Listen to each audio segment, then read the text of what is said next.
Boa noite, meus amigos. Estamos recebendo a nossa amiga querida do coração. Que honra! Eu fico muito feliz quando a gente recebe a Beth, porque ela sempre nos ajuda nos trabalhos aqui da casa nossa e preenche sempre muita coisa que a gente não tem conhecimento. Eu mesmo não tenho conhecimento de muita coisa, conheço alguma coisa e preenche muita coisa, eu aprendo muita coisa e, nossa, é maravilhoso. Então, o tema da reflexão que a nossa amiga vai falar, existe vida após a morte? Bom, a nossa amiga vai nos esclarecer sobre isso. Amiga, por gentileza, você pode iniciar com uma prece e no final com a prece? Você tem no máximo, amiga, 30 minutinhos. Por gentileza, amiga querida, é com você. Obrigado, viu? Eu agradeço muitíssimo essa oportunidade. Eu também não sei nada. À medida que eu preparo, eu vou aprendendo. E agradeço, né, a Deus, a Jesus, por essa tarefa, pela nossa vida.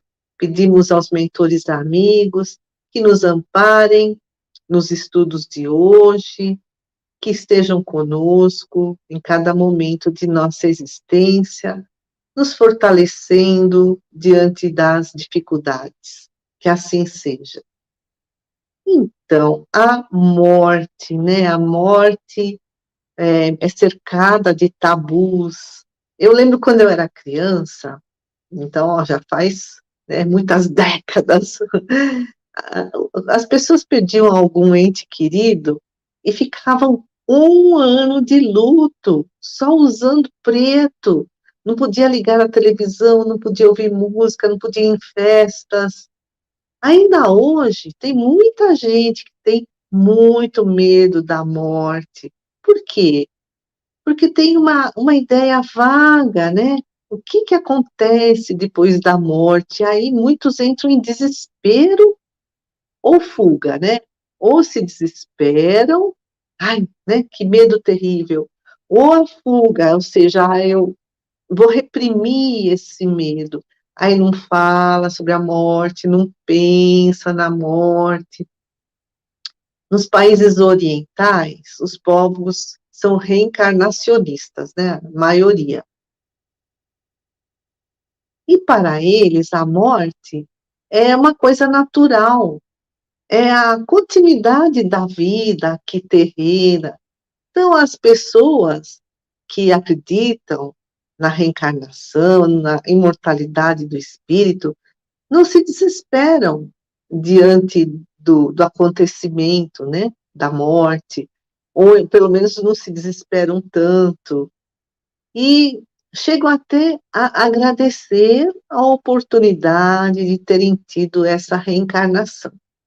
A doutrina espírita é muito consoladora e nos ensina que quando o nosso ente querido morre, desencarna, né, acaba deixando a carne aqui na matéria, vai lá para o plano espiritual. Mas os laços de afeto que nos unem permanecem por toda a eternidade.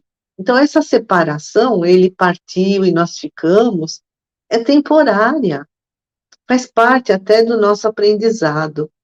O grande filósofo espírita Leon Denis escreveu muitos livros, um deles chama-se Depois da Morte, e lá ele escreve: a perda de entes amados é uma prova cruel.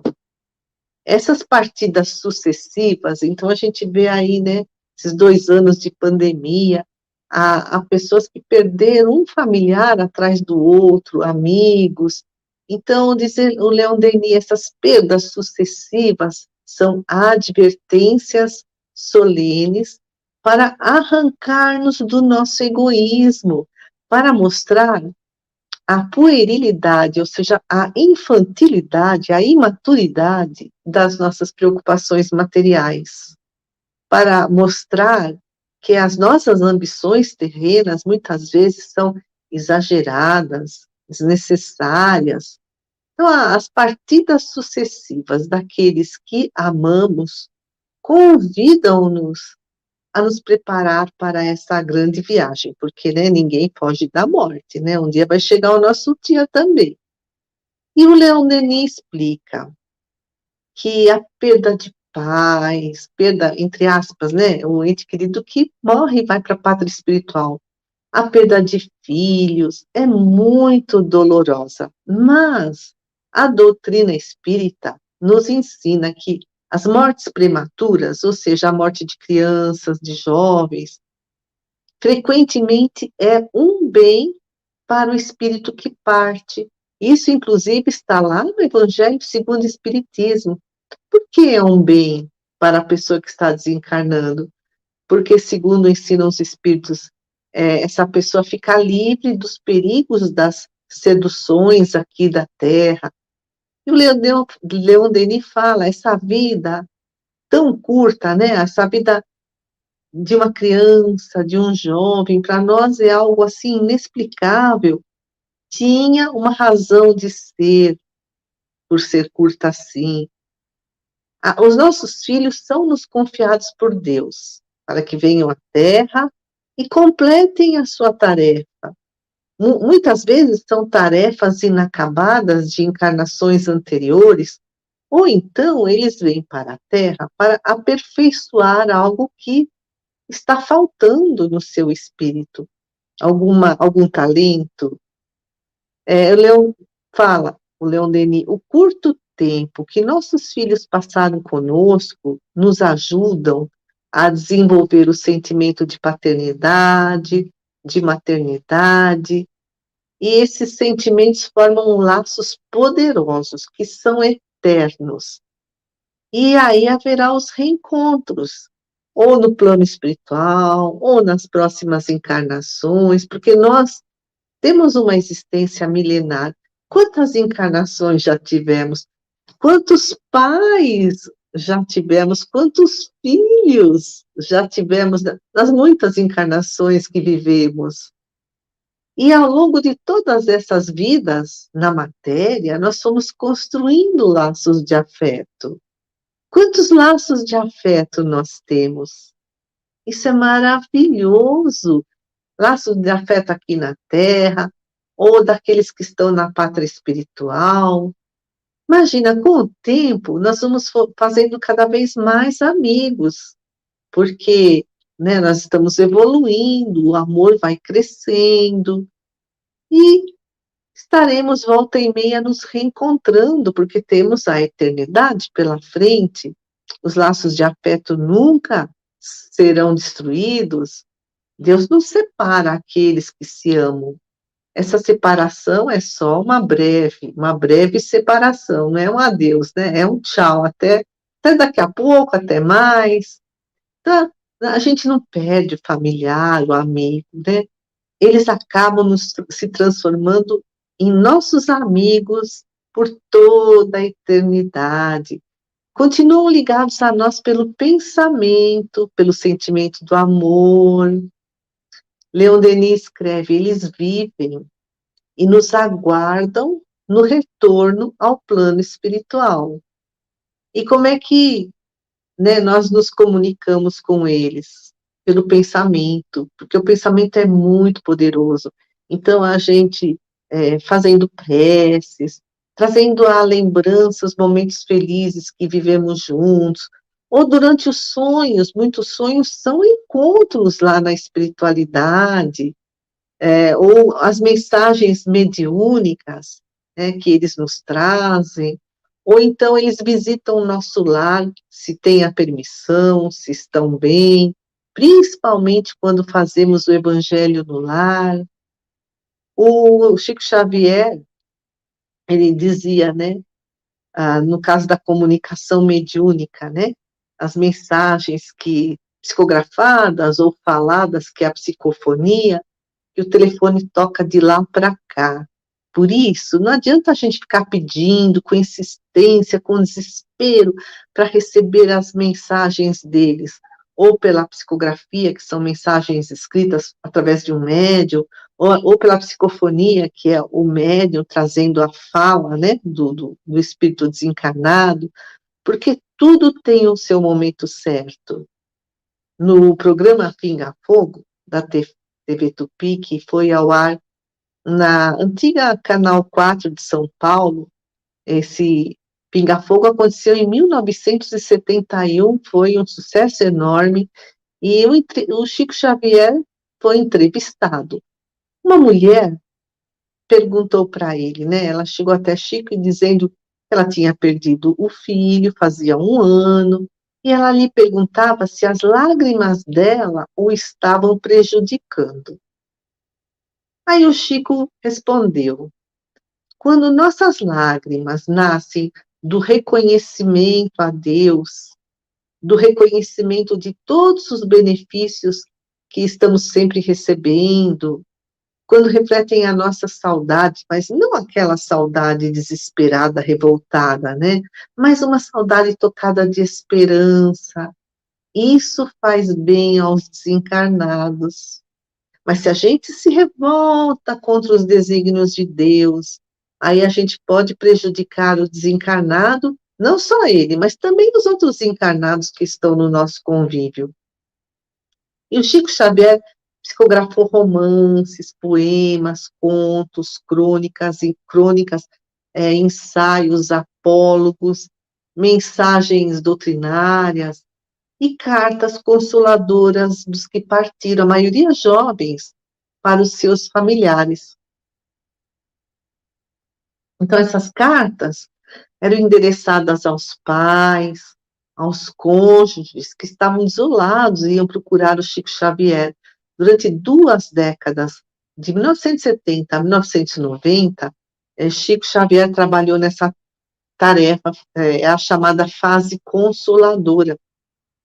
Essas cartas ele recebia nas sessões públicas que aconteciam uma vez por semana.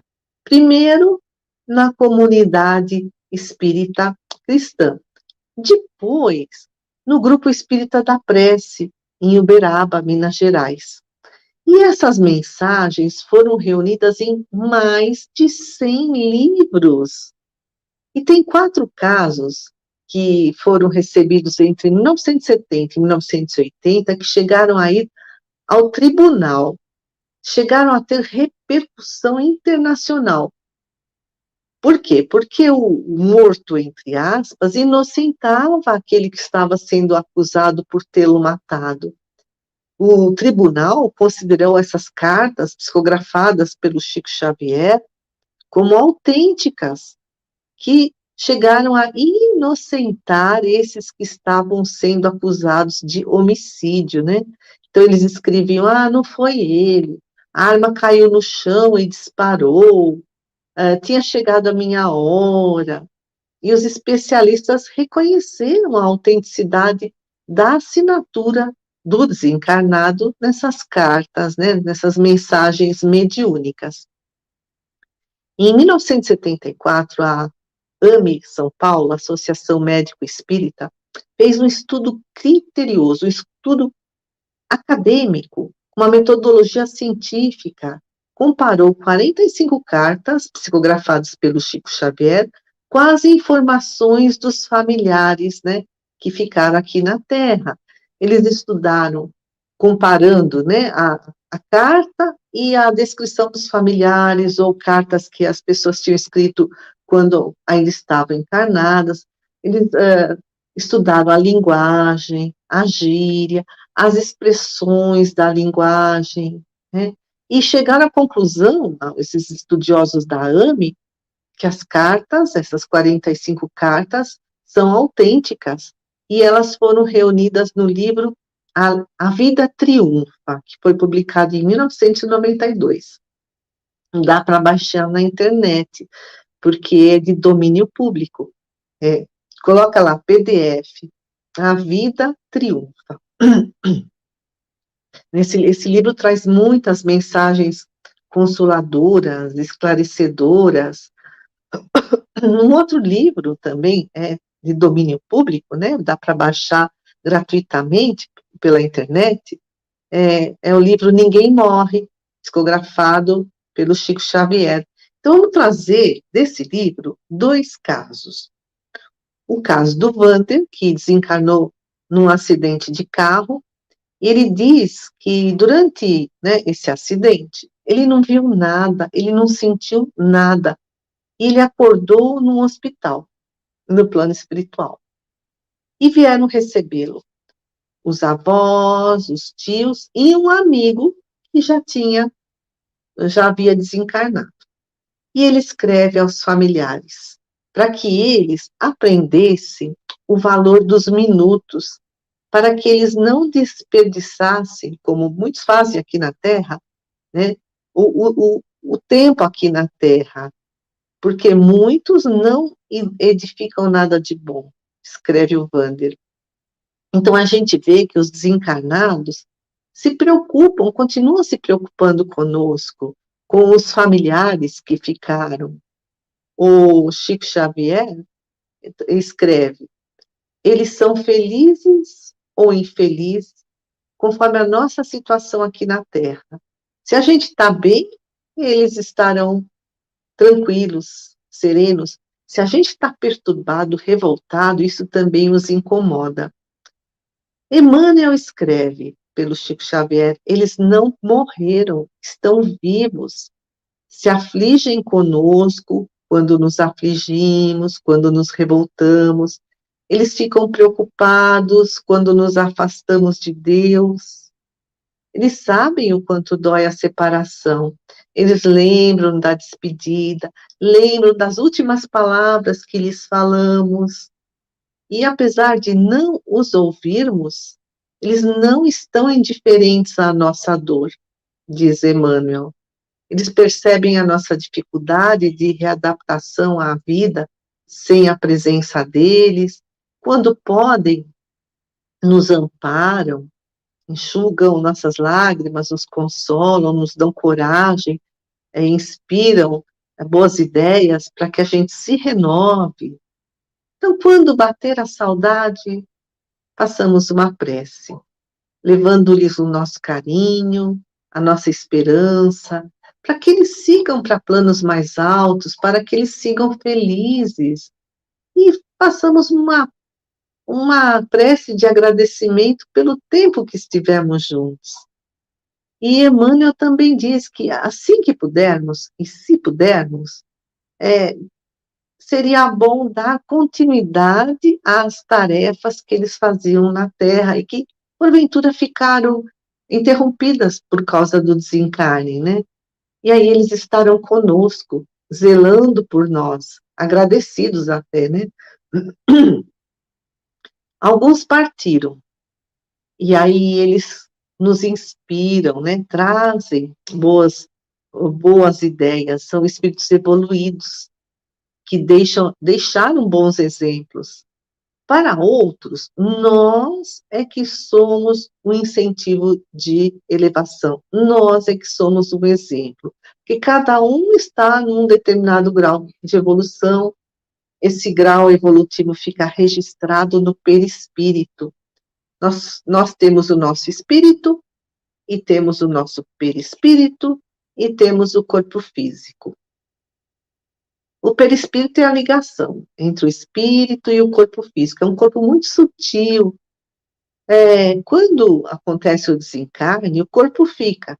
E o espírito segue juntamente com o seu perispírito para o plano espiritual, para a erraticidade. E quanto mais evoluído o espírito, mais sutis são as moléculas do perispírito, mais leves, mais quintessenciadas.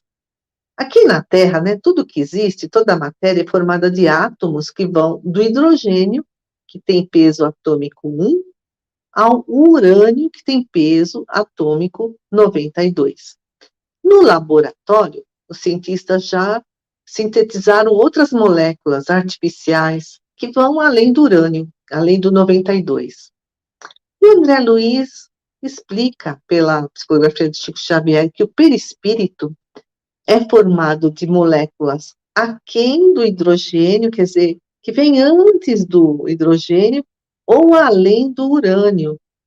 Ou seja, as moléculas do perispírito estão fora da tabela estequiométrica, né? Aquela tabela de elementos químicos. Por isso que a gente não vê, são moléculas mais sutis. E dependendo do grau evolutivo do espírito, né? O perispírito pode ser mais denso, mais leve, mais luminoso. E aí o espírito vai para a região que lhe condiz. Os espíritos mais evoluídos vão para as regiões mais elevadas, mais felizes, junto a espíritos semelhantes, afins a ele. O Leon Denis, no livro Depois da Morte, faz uma comparação muito interessante. Ele fala assim, que o perispírito pode ser comparado a um balão cheio de gás, uma bexiga, que tem diferentes densidades, pesos diferentes. Ou seja, o gás, né, que está dentro dessa bexiga, são gases diferentes, cada um com o seu peso específico, com a sua densidade específica. Então, o balão sobe a diferentes alturas, conforme a lei de atração, a lei da gravidade. E, na pátria espiritual, há diversos planos, né, diferentes graus evolutivos. E o espírito é livre dentro da sua faixa evolutiva para trabalhar, para estudar. Também eles podem vir à Terra. Os espíritos mais atrasados ficam nas camadas mais inferiores. E os espíritos mais evoluídos, que têm um perispírito mais leve, habitam planos mais elevados. Mas tem um detalhe, a nossa consciência é o nosso juiz. As leis de Deus estão na nossa consciência. Aí o Leon Denis escreve, tendo caído a vestimenta de carne, a luz penetra o espírito. Sua alma surge nua, deixando ver nela o quadro vivo de seus atos, suas vontades, seus desejos. Então, a alma surge nua, né? Sem as máscaras, sem as hipocrisias, sem os fingimentos. André Luiz fala que os espíritos nos conhecem só de olhar no nosso perispírito. Se ele é mais luminoso, menos luminoso, de que cor ele é, mais denso, menos denso. E esse perispírito registra o nosso grau evolutivo. E olha que interessante, Leon Denis diz que na hora da morte, né, quando a pessoa está desencarnando, ela revê toda a sua última encarnação. Às vezes, revê até da última e da anterior. Ele escreve, as lembranças despertam em massa e o espírito contempla-se a si mesmo, revê suas lutas, suas vitórias, seus fracassos, mede o caminho que percorreu, quanto avançou no seu progresso espiritual. Às vezes, revendo essas vidas passadas, percebe, diante das escolhas que fez, quais foram os resultados. Essas escolhas deram causa às provas e expiações atuais. Aquilo que ele escolheu fazer nas vidas anteriores acabou sendo causa das provas e expiações desta vida. Então, na hora do desencarne, muitos espíritos têm essa lucidez de entender o que, né, aconteceu na sua vida, né, se nas anteriores. E ele vê a correlação que reúne as suas vidas passadas como os anéis de uma longa corrente que se desenrola através dos séculos. Estão interconectadas as nossas encarnações, uma à outra. E o passado explica o presente, e o passado, aliás, o presente, aquilo que estamos fazendo aqui agora, deixa entrever como será o nosso futuro, né? A gente pode imaginar como vai ser o nosso futuro diante do que estamos escolhendo hoje. O Leon Denis explica que o pensamento tem forma. O pensamento é criado pela nossa vontade. E esse pensamento fica fotografado no nosso perispírito, como se fosse um espelho. O Leon Denis viveu no fim do século XIX, começo do século XX. Naquele tempo não tinha filmador, ou pelo menos estavam começando. Hoje a gente pode dizer que o pensamento fica filmado, gravado no perispírito. O perispírito é um registro que guarda todos os fatos da nossa existência. Esse registro fica fechado durante a vida carnal, né? Porque a carne é muito espessa, é como uma capa que oculta todo esse conteúdo. E na morte, esse registro vai se abrindo lentamente e o espírito revê a última existência e às vezes até as anteriores. No livro dos Espíritos, na questão 237, Allan Kardec pergunta: uma vez de volta ao mundo dos espíritos, conserva a alma as percepções que tinha quando encarnada? Respondem os espíritos: sim, além de outras que não dispunha, porque o corpo, qual véu sobre elas lançado, as obscurecia. A inteligência é um atributo do espírito que, no entanto, se manifesta mais livremente quando este não tem entraves a vencer, que a carne, né, essa capa espessa. Então, no plano espiritual, tem um entrave da carne, a inteligência se manifesta mais livremente, as lembranças brotam em massa, como escreveu Leon Denis. E o espírito traz em si o seu perispírito visível a todos os outros espíritos no plano espiritual.